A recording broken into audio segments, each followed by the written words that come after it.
네, 오늘도 여주시 또 시황역에 도착했는데요. 예, 나정환 연구원 오셨습니다. 안녕하세요. 안녕하세요. 네, 주영 씨도 오셨고, 저희 우리 제작진들이랑 얘기하다 보니까 네. 북악 스카이웨이 가끔 가신다 그러는데요. 아, 북악 스카이웨이요? 네. 최근에 조금 잘 못 갔습니다. 네. 바빠가지고 네. 하반기 전망 시즌이라서 네, 좀 이제야 조금 약간 네. 북악 여유가 생기는. 스카이웨이는 약수 뜨러 가시는 겁니까? 그렇죠. 네. 바이크 타신다는 거죠? 네, 그렇죠. 역시 이게 시황 분석하고 차분하시는 것 같으면서 뭔가 좀 익스트림한 또 좋아하시는 게 있군요. 네. 자, 부치안도 협상 얘기 먼저 하면요. 그러니까 주말 사이에 아주 좋은 소식이 나오면서 사실상 타결, 그다음에 이제 의회에서 통과가 남은 상황인데 글쎄요, 끝난 거예요. 끝날 때까지 끝난 게 아닌 거예요. 어떻게 봐야 되는 겁니까? 네.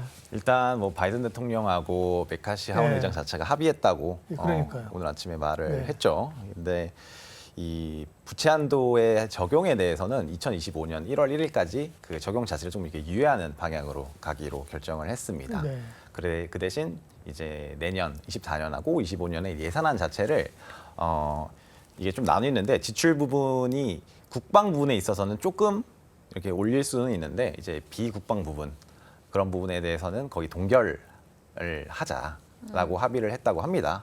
그러면서 이제 31일에 표결에 붙여질 거고 그러면서 표결이 통과가 될 시 이제 확정이 되는 거겠죠. 다만 이게 민주당하고 공화당하고 약간 완전히 만족하고 있지는 않습니다. 공화당 같은 경우는 원래 예산 자체를 좀 이제 축소하자라는 그런 분위기였고 민주당 자체는 그래도 좀 비국방 부분을 조금 더 예산을 올려야 되지 않냐라고 주장을 하다 보니까 이회 표결이 돼도 이게 불발이 될 수도 있고 하지만 불발이 된다 하더라도 미국 재무부에서 일단 엑스데이트 자체를 원래 6월 1일로 알고 네. 있었는데 이걸 좀 이렇게 연기했잖아요. 6월 5일로 이제 됐기 때문에 표결할 시간 자체는 조금 더 많아져서 주가에는 조금 안도감이 좀 있다 정도로 보시면 될 것 같습니다. 네, 이게 참 정치적인 이슈여가지고 그죠? 어떻게 그렇죠. 해석이 어려운데 우리도 보면 정치권에서 보면 사실 당에서 다른 목소리를 내는 사람도 있단 말이에요. 그렇죠. 그러니까 표결에서 통과할 수도 있고 네. 아니면 통과 안 될 수도 있는데 통과 안 그렇죠. 되더라도 또 다음 표결이나 이렇게 통해서 어쨌든 해결은 될 것 같다 이렇게 보시는 거네요. 맞습니다. 네. 네. 이게 지난주 같은 경우는 되게 위험성이 있었죠. 네. 미국 어디였죠? 그 신용평가사 이제 피치에서, 예. 네, 이제 신용 등급 전망을 이렇게 부정적으로 그렇죠. 네. 하향 조정하면서 국내 증시도 약간 조정 받았었는데 사실 국내 증시 같은 경우에는 이 부채한도 이슈로 인해서 조정폭 자체가 엄청 크진 않았습니다. 그렇죠. 예. 그래서 결국 이게 타결될 거라고 저희는 예상을 하고 있는데 타결이 된다 하더라도 이게 그냥 리스크 해소 차원이지 이게 주가가 계속 갈 수 있는 그런 큰 모멘텀 작용까지는 아닐 거다라고 보고 있습니다. 네. 그러면 타결이 된다고 이야기를 해주셨는데 그래서 그런지 시장에서도 이제는 좀 6월 FOMC에 시선을 돌리는 것 같아요. 네. 근데 저희가 지난주에도 이야기했을 때 그 PC를 좀 맞습니다. 중요하게 봐야 된다고 이야기해 주셨는데 네. 전망치보다 높게 나왔더라고요. 맞습니다. 그러면은 금리 인상 가능성 이야기도 좀 나오고 좀 앞으로 전망 어떻게 보시는지 궁금한데요. 네. 우선 맞습니다. 그 4월 PC 물가 자체가 4.7% 전년 동기 대비해서 그래서 예상치가 4.6이었잖아요. 그래서 그거 대비 조금 이렇게 높게 나와면서 지금 CME 페드 와치상에서 보면은 금리 인상 6월 달에 금리 인상 확률이 한 58% 정도로 조금 금리 인상할 거다라고 얘기하는 분들이 조금 더 많아졌습니다. 지난주에 사실 5월 달 FOMC 의사록이 이게 발표가 되었는데 의사록에서 살펴보면은 그 의원 수가 약간 이게 되게 많이 갈렸어요. 네. 금리를 동결해야 된다. 이 정도면 충분하다라고 주장하시는 분도 있었지만 사실 금리 데이터를 보고 금리를 더 올려야 된다라고 하시는 분들이 조금 더 많았거든요. 이런 부분 때문에 아무래도 시장에서는 금리를 좀 올리는 방향으로 가지 않을까라고 보고 있는 것 같은데 저 같은 경우에는 그래도 6월 달에는 금리를 동결할 거다라고 생각을 하고 있고요. 왜냐하면은 PC 물가 자체가 작년 9월부터 계속 점진적으로 이렇게 조금씩 내려오는 그림을 그리다가 이번 4월 달에 잠깐 전월 대비 올랐거든요. 그래서 이 데이터 하나만 가지고 FOMC에서 금리를 인상을 결정해야 된다라고 매기기는 좀 어려운 거죠. 한두 번 정도 더 확인해야 되지 않을까라고 생각하고 있어요. 그러니까 패드워치에서는 지금 인상 확률이 높아졌지만 이건 사실 하루하루 확확 바뀌는 데이터예요. 그 지표 맞습니다. 자체가 네, 그죠? 맞습니다. 네, 네. 오늘 또 간밤에 제롬 파월이 한마디 얘기하면 이게 60%가 30% 내려가고 이런 거예요. 그렇죠. 근데 지난번에 제롬 파월 연준 의장이 그 페드 컨퍼런스에서 사실은 그죠? 네. 금리를 좀 동결할 것 같은 뉘앙스를 줬잖아요. 맞습니다. 네. 그래서 시장에서는 이번이 물론 금리 인상 이제 인하까지는 아니더라도 적어도 6월은 안 올리고 좀 스킵한다. 네. 넘어가고 그 다음에 보겠다. 이런 기조인 것 같더라고요. 정확하십니다. 네. 네. 6월 달에는 한 번 정도는 스킵을 하고 스킵하고, 네. 그 다음에 그때 동안 7월 FOMC 전까지 나오는 데이터들을 좀 확인하고 네. 그 다음에 좀 결정을 하자라고 지금 시장에서는 보고 있는 것 그래서 같습니다. 6월 FOMC에서 금리 올린다는 얘기는 아직은 조금 더 봐야 되는 그렇죠. 그런 얘기고요. 네. 자, 그럼 이제 6월 주목해야 될 게 FOMC도 봤고요. 또 6월에 우리가 주목해야 될 변수나 지표는 어떤 게 있습니까? 이번 주에 사실 좀 지표가 많이 나옵니다. 네. 지표들이 수출 지표도 있고요. 예. 5월달 수출 지표가 6월 1일에 나오고요. 중국의 PMI 제조업 지수 나오고 미국의 ISM 제조업 지수 나오고 이게 다 국내 실적하고 굉장히 관련성, 상관성이 높은 그런 지표들입니다. 왜냐하면 한국이라는 나라 자체가 아무래도 중간에서 이렇게 제조를 해서 다시 판매를 하는 그런 제조업 중심의 국가이기 때문에 미국이든 중국이든 거기서 제조업 지수가 얼마나 개선되는지가 중요한데 일단은 가장 중요한 거는 수출 지표죠. 이게 4월 달에 마이너스 한 몇 퍼센트가 나왔죠? 14% 정도였는데 지금 5월 달 수출 증가율이 전년 동기 대비해서 한 13% 정도로 예상이 되고 있어요. 그래서 이제 전월보다는 조금 이게 낙폭 자체가 좀 줄어들 거다라고 하는데 이 얼마나 줄어드는가가 결국에는 관건이 되겠죠. 계속 추세적으로 줄어들면서 결국에는 플러스로 전환을 하게 된다면은 코스피 기업 이익 전망치 자체도 좀 계속해서 이렇게 점진적으로 올라가는 그런 모습을 보일 거라고 생각을 하고 있어요. 네. 이렇게 주목해야 될 게 또 많은데 사실 저는 오늘 시장 이야기도 안 할 수가 없을 것 같아서 반도체가 또 오늘 굉장히 상승을 했잖아요. 네. 근데 사실 2018년에 이 반도체 주도 시장이 되는 거 아니냐 뭐 이런 이야기가 나오는데 사실 저는 2018년에 주식을 안 해가지고 네. 잘 모르겠어요. 그래서 공통점이랑 또 차이점이 어떤 게 있는지 좀 알려주세요. 반도체 2018년과 공통점이 있다면은 반도체 재고 순환 지수라는 게 있습니다. 재고 순환 지수가 뭐냐면은 그 반도체 출하량에서 반도체 재고량을 뺀 그런 지수인데 이 지수 자체가 올라간다는 거는 그러니까 출하량이 늘어나거나 아니면 재고량이 줄어들거나 이렇게 되면은 재고 순환 지수가 자체가 올라가면서 반도체 업황 자체가 좀 개선되는 분위기다라고 할 수 있는데 2018년에도 봐보면 이 재고 순환 지수가 음수였어요. 음수였다가 점진적으로 이렇게 마이너스 폭을 줄여가면서 플러스로 전환하는 그런 그림을 그렸었거든요. 근데 지금 현재도 마찬가지로 마이너스 구간에 있는데 재고량 자체는 지금 여전히 좀 많이 있긴 하지만 지금 출하량이 조금씩 개선되면서 이 음수 마이너스 폭 자체를 줄여가고 있는 그런 상황입니다. 그런 점에서 2018년과 지금과는 좀 비슷하다라고 볼 수 있고 또 다른 공통점을 찾아보자면 2019년 1분기의 반도체 실적 자체가 거의 바닥을 기록을 했었거든요. 근데 저희가 아시다시피 그렇죠. 올해 주가는 먼저 갔군요. 예. 그렇죠. 올해 1월 같은 경우도 좀 실적이 좀 바닥을 이룰 네. 거다라고 생각을 하고 있어서 그런 점은 좀 공통점입니다. 다만 말씀 방금 주신 것처럼 차이점이 있다면 주가가 2018년에는 18년도 말 19년 초 그때부터 이제 본격적으로 반도체 주가가 가기 시작했어요. 근데 지금 같은 경우는 먼저 조금 선행적으로 움직이고 있는 그런 그림이거든요. 그래서 이런 점을 봤을 때 아마 그 반도체 실적이 결국 바닥을 찍었다는 그런 기대감, 이제 2018년, 19년을 통해서 저희가 네. 또 얻은 그런 학습 효과라는 게 있으니까 이제 업황이 개선될 거다라는 기대감이 먼저 선반영되고 있는 게 아닌가라고 네. 생각을 하고 있습니다. 18년, 19년 때 이제 주영 씨는 주식시장에 없었으니까 잘 기억을 네. 못하고 저는 있었는데도 기억이 안 나죠. 왜? 지난주에 뭐 했는지 기억이 잘 안 나. 그런데 반도체가 그전에도 이제 뭐 좋냐고 물어보면 사실 반도체 얘기를 계속 하셨단 말이에요. 맞습니다. 네. 근데 이제 반도체가 엄청나게 강하게 가고 있는데 그 기저에는 결국 외국인들이 수급이 있는 거 아니에요? 그러니까 이제 사면 외국인들이 사는데 상당수를 반도체 샀기 때문에 그 그렇죠. 수급이 이어진다면 주가는 더 갈 수 있을까요? 그렇죠. 예. 지금 외국인들이 결국 사는 요인들은 보면은 미국 어제가 그 지난주 금요일 같은 경우도 미국의 필라델피아 반도체 지수가 6% 이상 올랐잖아요. 네.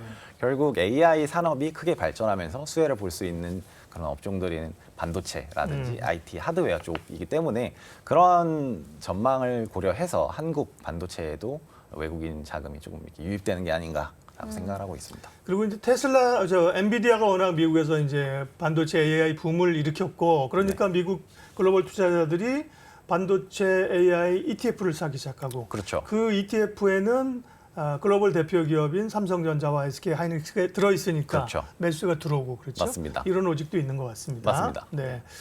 반도체는 여전히 좋게 보시고요.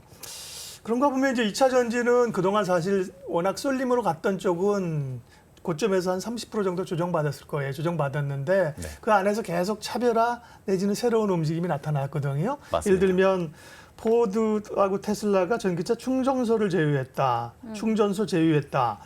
충전소 쪽은 기대감은 많은데 이게 국내에서 어떤 하나의 산업으로서 네. 또 이 기업군이 좀 형성되는 것 같지는 또 좀 않은 느낌도 들어요. 어떻게 보세요? 충전소 사업 같은 이 산업 같은 경우에는 이게 구조적으로 좀 성장할 수밖에 없는 사실 전기차하고 비슷합니다. 네. 전기차의 비중 자체가 늘어나면 늘어날수록 당연히 그거를 충전을 해야 되는 전기차 충전소 자체도 늘어날 수밖에 없는 그런 구조인데 2022년 기준으로 급속 충전기 대수가 전국에 설치된 대수가 한 2만 대 정도, 그리고 완속 충전기가 한 18만 대. 그래서 합쳐가지고 한 20만 대 정도 됐었는데 21년, 그러니까 그 22년 전에 1년 전에 이게 한 10만 대 정도였다고 합니다. 그러니까 1년 만에 한 2배 정도로 이렇게 늘어난 거죠. 그리고 국토교통부에서는 2025년까지 이 합쳐가지고 한 50만 대 이상으로 설치를 할 거다라고 전망을 하고 있어가지고 지금 전기차 충전소 산업 같은 경우는 굉장히 빠르게 성장할 거라고 믿고 있고, 그래서 그런지 대기업에서 많이 진출을 하고 있습니다. 저번에 예. 말씀드린 것처럼 SK도 그렇고 LG도 그렇고 현대차 많은 이런 대기업들이 진출을 하고 있는데, 아무래도 이런 인프라 산업 같은 경우에는 초기에 이렇게 진입을 해야지만 이제 시장을 선점할 수 있다, 선점 효과를 누릴 수 있기 때문에 이렇게 많은 투자를 대기업들이 하고 있는 게 아닌가라고 조금 생각을 하고 있습니다. 이거 근데 충전소는 어떻게 보면 전기차의 배터리라든지 소재 이런 쪽하고는 좀 결이 다르네요. 약간 IT 쪽 플랫폼 이런 쪽이네요. 그렇죠. 그죠? IT 플랫폼 아니면은 그 통신 쪽, 네. 통신 인프라 설치. 쪽. 네. 그래서 네. 그때 당시 뭐 KT도 그때 설치하는 초기 네. 단계 주가가 막 갔던 것처럼 지금 초기 단계이기 때문에 주가 자체는 뭐 괜찮을 거라고 좀 보고 있습니다. 전기차 충전소가 설치되는 초기 단계. 네. 그러니까 뭔가 성장성이 계속 있을 그런 시장인 것 같은데, 근데 또 오늘 반도체랑 2차 전지 이야기도 나왔지만 사실 이 와중에 조선주들이 조금 상승 랠리를 계속 보였던 것 같거든요. 조선주 전망은 어떻게 보실까요? 조선주도 사실 저희가 괜찮게 보고 예. 있는 그런 업종 중 하나입니다. 왜냐면은 그 러우 전쟁 이후로 유럽 쪽에서는 전반적으로 그 러시아의 PNG, 그러니까 파이프로 전송되고 있는 천연가스 수요를 계속 줄이려는 그런 정책을 펼치고 있고, 그럼 반대로 이제 천연가스를 어디 다른 데서 구해와야 되잖아요. 그래서 LNG 수요가 계속 늘어나고 있는 상황입니다. 뭐 전반적으로 유럽이 재생에너지 쪽으로 전환을 이렇게 추진하고 있기 때문에 뭐 길게 보면은 뭐 천연가스 수요도 줄어들 수는 있는데, 지금 당장은 조금 이렇게 천연가스의 수요가 이렇게 단기적으로 교체될 수가 없기 때문에 단기적으로는 뭐 그 LNG의 수요는 좀 계속 있을 거다라고 생각을 하고 있고, 그렇기 때문에 국내에서 LNG선 이런 수주 자체도 계속 늘어나고 있고, 근데 지금 도크 자체가 많이 꽉 찬 상태에서 추가적으로 더 건설을 할 수가 없기 때문에 이에 따라서 신조선가 같은 게 조금 이렇게 올라가면서 조선주가 강세를 보이고 있는 게 아닌가라고 생각을 하고 있습니다. 조선주가 지난주엔가 굉장히 강하게 갔다 또 조금 쉬었잖아요. 네. 그러면서 역시나 조선주도 쉽게 끝날 것 같지 않은, 한번 발동 걸리면 그죠. 조선주가 그렇죠. 좀 가잖아요. 그렇죠. 친환경 이런 기대감도 있고, 조선주 가운데서는 현대 이 중공업 그룹이 있고 그렇죠. 그렇죠. 그다음에 삼성이 있고 네. 대우조선해양 이제 하나오션으로 바꿨잖아요. 네. 기업별로는 어떻게 보세요? 네. 기업별로는 제가 거기에 대해서 네, 스터디가 엄청 많이 되지 않았는데. 종목 커버리지를 안 하시니까. 그렇죠. 네네네. 네. 업종 전반에 대해서는 조금 말씀드릴 수 있을 것 같은데. 네. 근데 말씀드린 것처럼 LNG를 주력으로 하는 네. 그런 그 기업 쪽이 조금 더 수혜를 받지 않을까. 네. 그런 기업들이 이제 뭐 지금 대표적으로 오르는 것들이죠, 그렇죠? 뭐 그 시장에서 네. 뭐 저 HD 현대중공업이라든지 그죠 이런 쪽으로 네 알겠습니다. 조선주도 눈여겨서 봐야 될 섹터 가운데 하나고요. 근데 이제 우리가 2차 전지 때도 봤지만 2차 전지만 가는 거 좋죠. 근데 하나만 이렇게 넘어가니까 결국은 쏠림 현상이 나타나더라. 네, 그렇죠. 지금 반도체가 아직은 아니지만 그렇죠. 하나만 쏠리는 것보다는 좀 이렇게 어깨 동무하면서 몇 개 섹터가 좀 같이 가주는 게 좋거든요. 그렇죠. 그렇게 보면 반도체 좋게 보시고 조선주도 괜찮게 보셨잖아요. 그 네. 밖에 또 좀 좋게 보시는 업종 섹터는요. 헬스케어 업종도 좀 괜찮게 보고 있습니다. 네. 저희가 헬스케어 주가 자체가 계속 쉬었잖아요. 주가가 성장주임에도 불구하고 금리 인하 기대감 때문에 다른 성장주가 많이 올랐음에도 불구하고 헬스케어 업종은 많이 부진했는데 저희가 판단하는 헬스케어 업종이 왜 안 갔냐? 이거는 시장 전체 사이즈를 키울 수 있는 요인들, 그러니까 예전에 키트루다 같은 그런 대형 블록버스터 신약이 출시가 되지 않았기 때문이다라고 생각을 합니다. 그래서 올해 하반기 같은 경우에는 신약 관련된 그런 이벤트가 다수 존재하고 있습니다. 네. 6월 달에는 미국 그 임상 종양학회, 저희가 알고 있는 아스코가 있고요. 7월 달에는 알츠하이머 학회도 있고 10월 달에는 유럽 종양학회 에스모가 이렇게 있습니다. 그래서 이런 이벤트들에서 새로운 신약들이 이렇게 출시가 된다면은 그거는 이제 시장 전체 사이즈를 이렇게 키울 수 있는 그런 요인들이기 때문에 그럴 때는 헬스케어 업종 주가에도 상승 모멘텀이 될 수 있다 정도로 판단하고 있고 이런 신약이 될 수 있는 기대감이 있는 그런 약 종류에는 저희가 생각하는 ADC 약이라고 있습니다. 이게 그 엔타이 바디 드러그 컨주게이트라고 되게 어려운데 네. 저도 이제 이 헬스케어 전문은 아니지만 이게 그 항체 치료제하고 약물 치료제의 장점들만 합쳐서 만든 이런 항암제라고 네. 합니다. 근데 이 시장 자체가 주로 바이오텍들이 하는 거겠네요. 그러면? 그렇죠. 네, 네, 예. 맞습니다. 예. 그래서 이걸 약간 뭔가 두 가지 이렇게 예. 결합시키는 그런 약물인데 이번에 여기 미국의 그 신약으로 신청한 이런 관련해서 ADC 관련해서 이제 신약으로 신청한 그런 기업들이 2022년에 많았다고 합니다. 그렇다 보니까 이런 신약들이 좀 더 개발되면은 이 시장 전체가 전반적으로 성장하지 않을까. 그렇게 된다면은 한국에도 좀 이제 헬스케어 시장 전반이 좀 이렇게 주가가 갈 수 있는 그런 모멘텀이 되지 않을까라고 좀 생각을 하고 있어요. 네. 근데 이제 조선이나 헬스케어 말씀하셨는데 아까 반도체 같은 경우는 보면 외국인들의 수급이 확연하게 이제 들어오면서 네. 지수를 끌고 가고 물론 2차 전지는 이제 오를 때 이제 개인들의 수급이 강했었는데 맞습니다. 헬스케어나 이런 바이오 이런 쪽은 수급 상황이 어때요? 이제 주로 국내 기관들이 이끄는 건가요, 여기는? 사실 가장 최근에 헬스케어 업종이 강세를 보였던 2021년 같은 네. 경우는 제외를 하고 그 전에는 2017년 정도가 있었는데 그때도 바이오 테크 붐이 있었죠. 네. 근데 그때도 보면은 사실 개인들이 예. 그렇죠. 예. 개인들이 아무래도 바이오 종목 같은 경우는 그 코스닥에 많이 상장이 되어 있다 보니까 개인들이 막 투자를 많이 하면서 그때 바이오 투자 붐이 한번 일었었죠. 그래서 수급의 주체도 결국에는 개인들이 될 거다라고 생각을 하고 있습니다. 네. 바이오 보자는 거는 아까 말씀하신 것처럼 금리 이런 거하고도 관련이 있는 거죠? 그렇죠. 예. 네, 맞습니다. 아무래도 얘네들은 그 R&D를 많이 함으로써 네.